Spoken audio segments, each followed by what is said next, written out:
Hello friends, welcome to educational insight. दोस्तों, बहुत बड़ी बिग ब्रेकिंग न्यूज़ है, खुशखबरी है। लंबे समय से बेसिक शिक्षा परिषद के नियंत्रणाधीन जो परिषदीय विद्यालय हैं, वहाँ पे शिक्षक शिक्षिका भाई बहन जिले के भीतर, जी हाँ दोस्तों, एक विकास खंड से दूसरे विकास खंड में अवस्थित प्राथमिक विद्यालयों में दोस्तों स्थानांतरण, पदस्थापन और दोस्तों तबादले का इंतज़ार कर रहे थे। दोस्तों, वो घड़ी खत्म होने को आई। अब बेसिक शिक्षकों की ज़िले के भीतर दोस्तों तबादला नीति घोषित हो गई है। एनआईसी के माध्यम से 10 दिन बाद शुरू हो जाएगी समायोजन की प्रक्रिया। इस संबंध में दोस्तों शासनादेश जारी हो गया है। शासनादेश जारी होने के एग्जैक्ट 10 डेज आफ्टर समायोजन की प्रक्रिया दोस्तों शुरू हो जाएगी। इसके नियम क्या हैं, शासनादेश के आलोक में हम दोस्तों पूरी की पूरी बातें, पूरी की पूरी चीज़ें साझा करेंगे। एक एक बिंदु पे पूरा का पूरा दोस्तों क्लैरिफिकेशन करेंगे, पूरा का पूरा फोकस करेंगे। तो दोस्तों वीडियो पे बने रहें। आइए दोस्तों शुरुआत करते हैं। दोस्तों, पत्र निर्गत हुआ है, शासनादेश जारी हुआ है। जैसे कि आप देख पा रहे हैं, बहुत ही महत्वपूर्ण है। प्रेषक दीपक कुमार, प्रमुख सचिव उत्तर प्रदेश शासन से पत्र निर्गत हो रहा है। सेवा में महानिदेशक स्कूल शिक्षा उत्तर प्रदेश लखनऊ, बेसिक शिक्षा अनुभाग 5 से पत्र जारी हो रहा है। लखनऊ, दिनांक 27 जुलाई 2022। विषय, जैसे कि हम बात कर रहे हैं, उत्तर प्रदेश बेसिक शिक्षा परिषद के नियंत्रणाधीन संचालित प्राथमिक एवं उच्च प्राथमिक विद्यालयों में कार्यरत शिक्षकों का शैक्षिक सत्र वर्ष 2022-23 हेतु अंतः जनपदीय स्थानांतरण या समायोजन के संबंध में दोस्तों इस तरीके की जो प्रक्रिया है उसको इंट्रा डिस्ट्रिक्ट ट्रांसफ़र बोलते हैं, अंतः जनपदीय स्थानांतरण बोलते हैं। ये भी एक प्रकार से ट्रांसफ़र ही है। अंतर केवल यही है कि इसमें आपको एक जनपद से दूसरे बाहर के जनपद में जाने का मौका नहीं मिलेगा, लेकिन दूरस्थ विकासखंड से मनोवांछित विकासखंड में आपको आने का दोस्तों जरूर मौका मिलेगा। तो इस सु अवसर को आपको मिस नहीं करना है। आइए आगे दोस्तों बात करते हैं। महोदय, उपर्युक्त विषयक अपने पत्रांक महानिदेशक स्कूल शिक्षा 1717/2022-23 दिनांक 25 जून 2022 का संदर्भ ग्रहण करने का कष्ट करें, जिसके द्वारा उत्तर प्रदेश बेसिक शिक्षा परिषद के नियंत्रणाधीन संचालित प्राथमिक एवं उच्च प्राथमिक विद्यालयों में कार्यरत शिक्षकों का शैक्षिक सत्र 2022-23 हेतु अंतः जनपदीय स्थानांतरण या समायोजन के संबंध में प्रस्ताव उपलब्ध कराया गया है। इस संबंध में मुझे यह कहने का निर्देश हुआ है कि सम्यक विचारोपरांत शैक्षिक सत्र 2022-23 हेतु अंतः जनपदीय स्थानांतरण या समायोजन के संबंध में निम्नवत नीति निर्धारित की जाती है। दोस्तों, जो नीति है वो निर्धारित हो गई है। शैक्षिक सत्र 2022-23 के लिए अंतः जनपदीय स्थानांतरण एवं समायोजन की प्रक्रिया दोस्तों हम बात करने जा रहे हैं। इस प्रोसेस की हम बात कर रहे हैं जिस प्रोसेस के तहत आपका अंतः जनपदीय स्थानांतरण होगा। इसका पहला बिंदु है अंतः जनपदीय स्थानांतरण या समायोजन राष्ट्रीय सूचना विज्ञान केंद्र लखनऊ द्वारा विकसित सॉफ्टवेयर के माध्यम से ऑनलाइन की जाएगी। दोस्तों, नेशनल जो इंफॉर्मेटिक्स सेंटर है, जो एनआईसी लखनऊ ने एक सॉफ्टवेयर डिज़ाइन किया है, उसी के माध्यम से ऑनलाइन ये प्रोसेस होना है, पहला बिंदु है।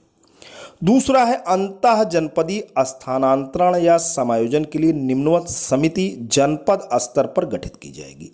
दोस्तों, डिस्ट्रिक्ट लेवल पे कमेटी गठित हुई है, जिसमें आदरणीय जिला अधिकारी या जिला मजिस्ट्रेट अध्यक्ष होंगे, मुख्य विकास अधिकारी महोदय उपाध्यक्ष होंगे, प्राचार्य जिला शिक्षा एवं प्रशिक्षण संस्थान सदस्य होंगे, वित्त एवं लेखा अधिकारी बेसिक शिक्षा भी सदस्य होंगे, और अंत में जिसके ऊपर पूरी की पूरी जिम्मेवारी है, पूरा का पूरा दारोमदार है, वो है दोस्तों जिला बेसिक शिक्षा अधिकारी महोदय, आप सदस्य सचिव होंगे।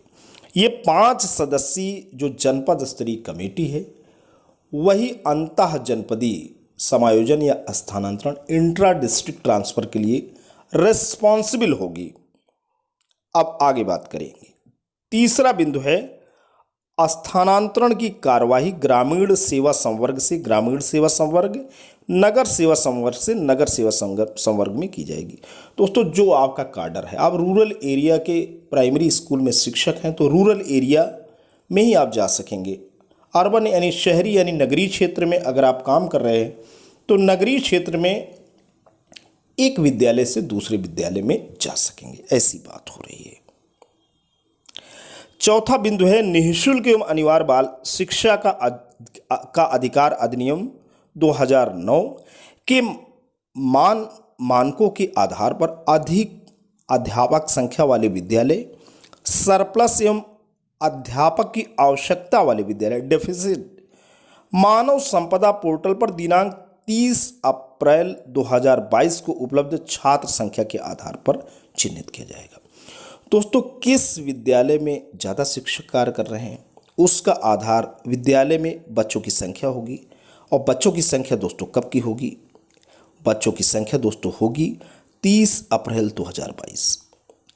30 अप्रैल 2022 में जो छात्र संख्या होगी उस छात्र संख्या के अनुपात में ये तय किया जाएगा कि किस विद्यालय में छात्र संख्या के मानक के हिसाब से ज़्यादा शिक्षक कार्य कर रहे हैं। जैसे कि आप जानते हैं प्राइमरी स्कूल में जो टीचर पीपल रेशियो है, जो शिक्षक छात्र अनुपात है वो 30 बच्चों के ऊपर एक शिक्षक है।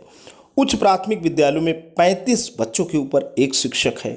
तो आप अनुमान लगा सकते हैं कि अगर 150 बच्चे पंजीकृत हैं 30 अप्रैल 2022 को तो उस विद्यालय में दोस्तों 5 शिक्षक होंगे, एक हेड टीचर होंगे। अगर कहने का मतलब यहाँ पे 151 छात्र संख्या है तो उस विद्यालय में 5 सहायक शिक्षक होंगे और एक हेड टीचर का पद दोस्तों होगा। ऐसे ही आप उच्च प्राथमिक विद्यालय में आरटीई के अकॉर्डिंग आप अनुमान लगा सकते हैं कि क्या होना चाहिए और किस रूप में समायोजन होगा। फिर आगे दोस्तों बात करेंगे अध्यापक की आवश्यकता वाले विद्यालय का चिन्हांकन। अध्यापक की आवश्यकता कहाँ है? ऐसे विद्यालय कौन हैं? ऐसे विद्यालय जो कि शिक्षक विहीन हैं या एक शिक्षक के भरोसे चल रहे हैं, या एवं ऐसे विद्यालय जहां 2 से अधिक शिक्षक कार्यरत हैं, जहां 2 से ज़्यादा भी शिक्षक कार्य कर रहे हैं। ऐसा नहीं है कि वहां शिक्षक की आवश्यकता नहीं है। अध्यापक की आवश्यकता वाला वो भी विद्यालय हो सकता है, परंतु निःशुल्क एवं अनिवार्य बाल शिक्षा का अधिकार अधिनियम के मानकों के अनुसार रिक्तियां हैं। अब यहाँ पे सीधी सी बात है, बच्चे बहुत ज़्यादा हैं, 2 से अधिक भी शिक्षक कार्य कर सकते हैं। मान लीजिए बच्चे वहाँ पे 250 से ऊपर हैं, वहाँ 2 से अधिक यानी 3 शिक्षक कार्य कर रहे हैं, तो वहाँ पे वो अध्यापक आवश्यकता वाला विद्यालय ही दोस्तों कहा जाएगा। आगे चलते हैं। छठा बिंदु दोस्तों ये है, पांचवा बिंदु ये है कि निःशुल्क एवं अनिवार्य बाल शिक्षा का अधिकार अधिनियम 2009 के मानकों के आधार पर अधिक अध्यापक संख्या वाले विद्यालय सरप्लस में मानक से अधिक सहायक अध्यापक एवं प्रधानाध्यापक चिन्हित किए जाएंगे। छठवां बिंदु है आवश्यकता से अधिक अध्यापक वाले विद्यालय यानी सरप्लस में चिन्हित निःशुल्क एवं अनिवार्य बाल शिक्षा का अधिकार अधिनियम के मानकों से अधिक सहायक अध्यापक एवं प्रधानाध्यापक को समकक्ष पद पर अध्यापक की आवश्यकता वाले विद्यालय डेफिसिट में स्थानांतरित एवं समायोजित किया जाएगा। ये दोस्तों बिंदु बहुत इंपॉर्टेंट है कि यहाँ पे बात हो रही आवश्यकता से अधिक अध्यापक वाला जो सरप्लस चिन्हित निःशुल्क एवं अनिवार्य बाल शिक्षा का अधिकार अधिनियम के तहत मानक से अधिक सहायक अध्यापक एवं हेड टीचर को, हेड टीचर है तो उसका जो समकक्ष पद है उसका समकक्ष दोस्तों हेड टीचर प्राथमिक विद्यालय है, या सहायक शिक्षक पूर्व माध्यमिक विद्यालय या उच्च प्राथमिक विद्यालय। हेड टीचर के बारे में बात हो रही है। ऐसे ही सहायक अध्यापक है तो सहायक अध्यापक प्राथमिक विद्यालय का प्राथमिक विद्यालय में और उच्च प्राथमिक विद्यालय का उच्च प्राथमिक विद्यालय में स्थानांतरित एवं समायोजित किया जाएगा। अब दोस्तों बात हो रही 7वां बिंदु है कि अंतः जनपदीय स्थानांतरण एवं समायोजन की प्रक्रिया अधिक अध्यापक वाले विद्यालय यानी सरप्लस से अध्यापक की आवश्यकता वाले विद्यालय डेफिसिट में किया जाएगा। 8वां बिंदु है किसी भी आवश्यकता वाले विद्यालय से अध्यापक अध्यापिका प्रधानाध्यापक का स्थानांतरण एवं समायोजन नहीं किया जाएगा। कोई भी आवश्यकता वाला विद्यालय है जहाँ पे टीचर की ज़रूरत है, कुछ शिक्षक अभी भी वहाँ काम कर रहे होंगे, तो दोस्तों उस शिक्षक को हटाया नहीं जाएगा। ऑलरेडी टीचर की वहाँ रिक्वायरमेंट है, टीचर की ज़रूरत है, तो आपका स्थानांतरण एवं समायोजन दोस्तों नहीं किया जाएगा। बिल्कुल आप समझ लें, जान लें। आवश्यकता से अधिक अध्यापक वाले विद्यालय सरप्लस में मानक से अधिक अध्यापक अध्यापिका एवं प्रधानाध्यापक एवं अध्यापक की आवश्यकता वाले विद्यालय चिन्हित कर निर्दिष्ट वेबसाइट पर प्रदर्शित किया जाएगा। दोस्तों प्रॉपर वे में वेबसाइट पर दिखा जाएगा, ये दिखाया जाएगा कि इस स्कूल में आवश्यकता से अधिक शिक्षक कार्य कर रहे हैं, अमुक विद्यालय में शिक्षकों की ज़रूरत है, आवश्यकता है, ये डेफिसिट स्कूल है। बिल्कुल आपको विकल्प मिलेगा, आप जान सकेंगे, समझ सकेंगे कि कौन स्कूल ऐसा है जहां हम जा सकते हैं। ऐसा नहीं है कि आपको गुमराह करके, आपको डार्क में रख करके ट्रांसफ़र किया जाएगा। बिल्कुल पारदर्शी प्रक्रिया होगी, सॉफ्टवेयर पे दोस्तों सारी चीज़ें शो होंगी। आगे चलते हैं। सर्वप्रथम आवश्यकता से अधिक अध्यापक वाले विद्यालय ने सरप्लस में चिन्हित अध्यापक अध्यापिका प्रधानाध्यापक स्वेच्छा से अध्यापक की आवश्यकता वाले 25 विद्यालयों का विकल्प लेते हुए अंतर जनपदीय स्थानांतरण किया जाएगा। 11वां बिंदु है आवश्यकता वाले ऐसे विद्यालय जहां के लिए एक ही आवेदन पत्र प्राप्त हुआ है को आवेदन पत्र के आधार पर स्थानांतरण की कार्यवाही की जाएगी। ऐसा नहीं है कि कोई ऐसा स्कूल जहाँ पे शिक्षक की ज़रूरत है, किसी एक ने ही आवेदन किया है, तो दोस्तों प्रोसेस होना है। 12वां बिंदु है स्वेच्छा से आवश्यकता से अधिक अध्यापक वाले विद्यालय से आवश्यकता वाले विद्यालय के लिए एक से अधिक आवेदन प्राप्त होने की दशा में उनकी वरिष्ठता निम्न दिए वेटेज यानी भारांक के अनुसार की जाएगी। अब स्वेच्छा से लोग फॉर्म ही भरेंगे और सरप्लस स्कूल जहाँ पे है वहाँ से डेफिसिट स्कूल की ओर जाएंगे। मान लीजिए एक स्कूल के लिए कई आवेदन प्राप्त होते हैं, तो वहाँ सीनियरिटी देखी जाएगी, जिसकी उम्र ज़्यादा होगी उसको तवज्जो दिया जाएगा, उसको वेटेज दिया जाएगा। अब वेटेज का प्रारूप क्या हो जाएगा? सेवा के प्रत्येक पूर्ण वर्ष के लिए दोस्तों 1 अंक निर्धारित है। अगर आपने 10 साल सेवा किया है तो आपको 10 नंबर मिल जाएंगे। असाध्य या गंभीर रोग से ग्रसित टीचर है, अध्यापक है, अध्यापिका है, स्वयं पति या पत्नी है, अविवाहित पुत्र या पुत्री हैं तो 15 नंबर दोस्तों मिल जाएगा। असाध्य या गंभीर रोग क्या होते हैं वो दोस्तों देखना होगा, उसका क्राइटेरिया कैटेगरी क्या है।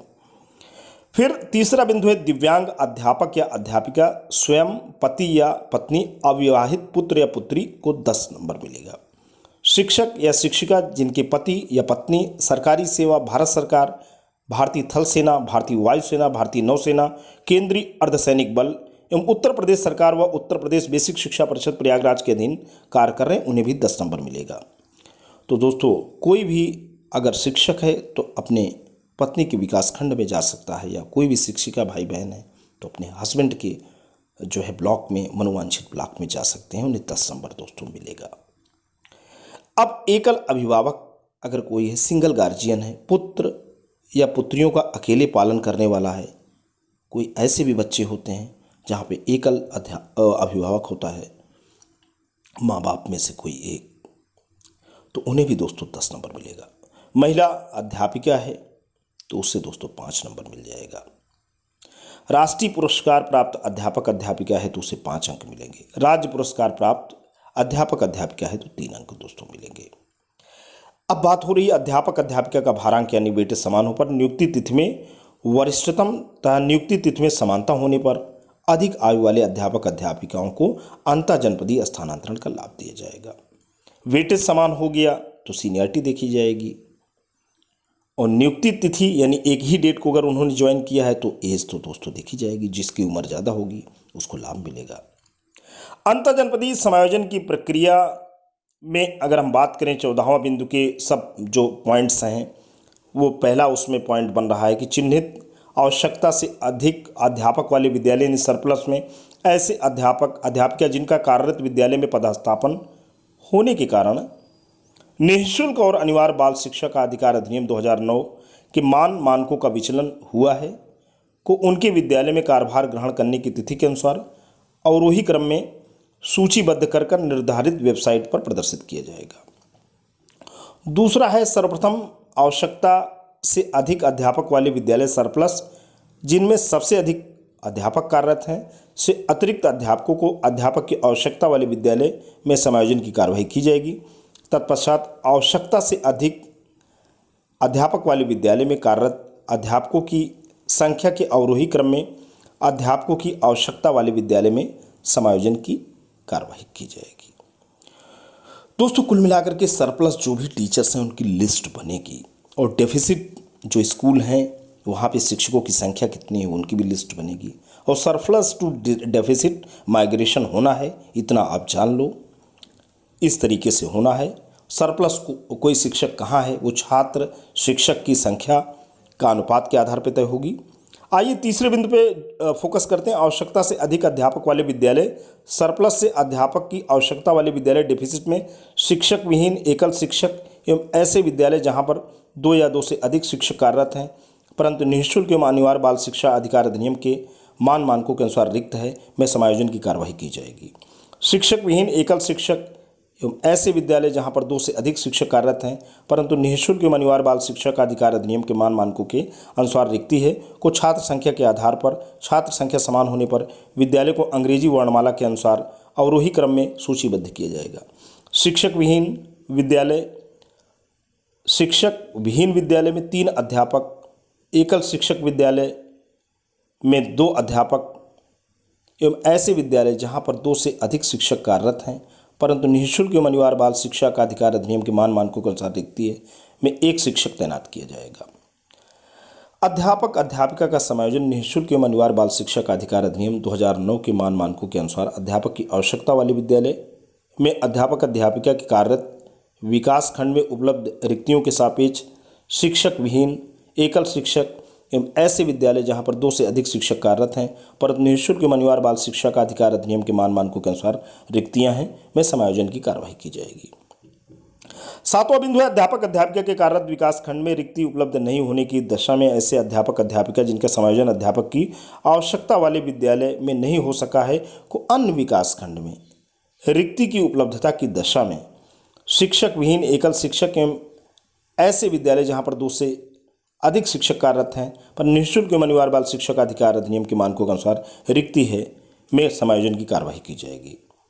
अब दोस्तों 8वां बिंदु है आवश्यकता से अधिक अध्यापक वाले विद्यालय सरप्लस में चिन्हित शिक्षक को उनकी वरिष्ठता के आधार पर अवरोही क्रम में सूचीबद्ध किया जाएगा तथा अध्यापक की आवश्यकता वाले विद्यालय को अवरोही क्रम में सूचीबद्ध किया जाएगा। दोस्तों यहाँ पे बात हो रही है कि जो सीनियर है अधिक आवश्यकता वाला जो आवश्यकता से अधिक जो वहाँ पे शिक्षक हैं वहाँ पे अवरोही क्रम में, आरोही क्रम में नहीं है दोस्तों, अवरोही क्रम में है यानी ज़्यादा से कम की ओर चलेंगे तो इसको अवरोही क्रम कहते हैं और कम से ज़्यादा की ओर चलेंगे तो आरोही क्रम कहते हैं।